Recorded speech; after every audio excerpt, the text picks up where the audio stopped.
in this country. So ancient education system was the best and evergreen education system we had. Now, having understood, we lost track in 1835. Now, what have we done to the current education system?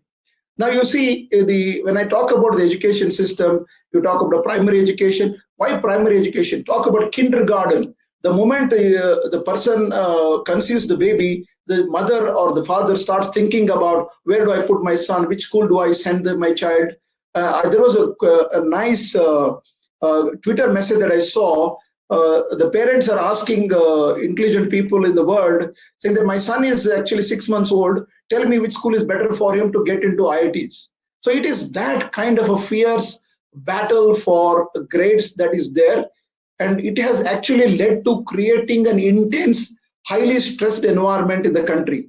And I must tell you, students are the highly stressed community in the world, along with teachers for sure, because teachers have a pressure to complete the syllabus on time, ensure everything is covered as per the guidelines of the administrative bodies in the country, and so on and so forth. But it is also leading to, because the world has become a one playground where no boundaries, we live in a boundaryless world, highly flat, interconnected world where competition has become multifold. Today, there was a time when you would compete only among your neighborhood, among your city, your district, but today you are competing with the global talent. So competition has become multifold. What we are doing in the current education system is, there is a prescribed input that needs to go to the students. Students needs to understand the input, and they have to produce an output in the form of examination, and there are grades that they have to deliver. So it has become an input and output model. By doing this, we are actually failing our student in some sense. What is also happening today is our curriculum, our system was actually designed for earlier era.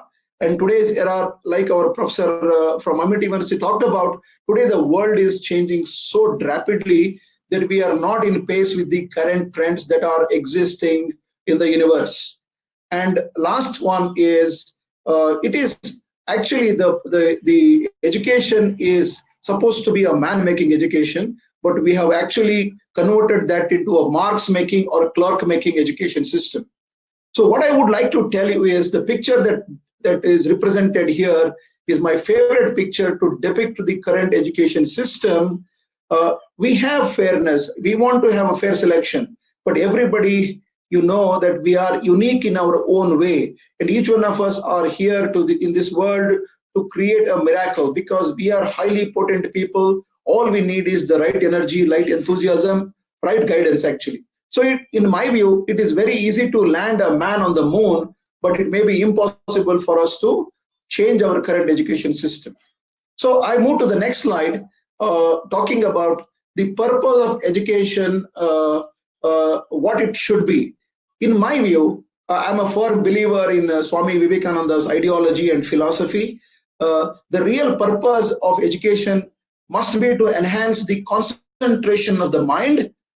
The idea of concentration is to invoke that creative thinking that already exists in human mind. So we must enhance the concentration of the individual and encourage and facilitate creative thinking. Now, what I mean here is, we must allow students to ask enormous questions in the class. Do not curb their curiosity, do not curb their creativity, allow them to ask questions. It is okay to have a collective learning environment in the classrooms, in the universities, in the organizations, and in the country. So that is the real purpose of education. Another purpose of education, in my view, is to create a well-formed mind and not a well-filled mind. Today, what we are doing is, we are filling so much of content, so much of data, so much of information to the student. We don't know whether that is getting converted into constructive, productive, informative knowledge. So the idea is, we need to have a well-knowledged mind and not a well-educated mind and not a well-formed mind. So that is really missing today, and that, in my view, is the real purpose of education. We must ensure the purpose of education is to open the windows of our mind. Mostly we are close-minded. The role of education, role of teacher, role of academia is to help us open those windows of our mind, so that we learn from every aspect of this nature that we live in. It is about making the students or making the children hungry for knowledge, not hungry for food. So it is very, very important. It is to also to enable the lives of people.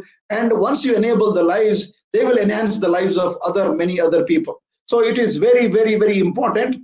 And hence, in my view, the final conclusion or the purpose of education is our education system needs to ensure the character in the individual is formed, strength of mind is increased, the intellect of the individual is expanded, by which one can stand on his or her own feet so that they can take informed decision, they can make their own choices, they can actually decide what is good for them, and they can decide how they can steer the country in the right direction. So these are, in my view, the purpose of education.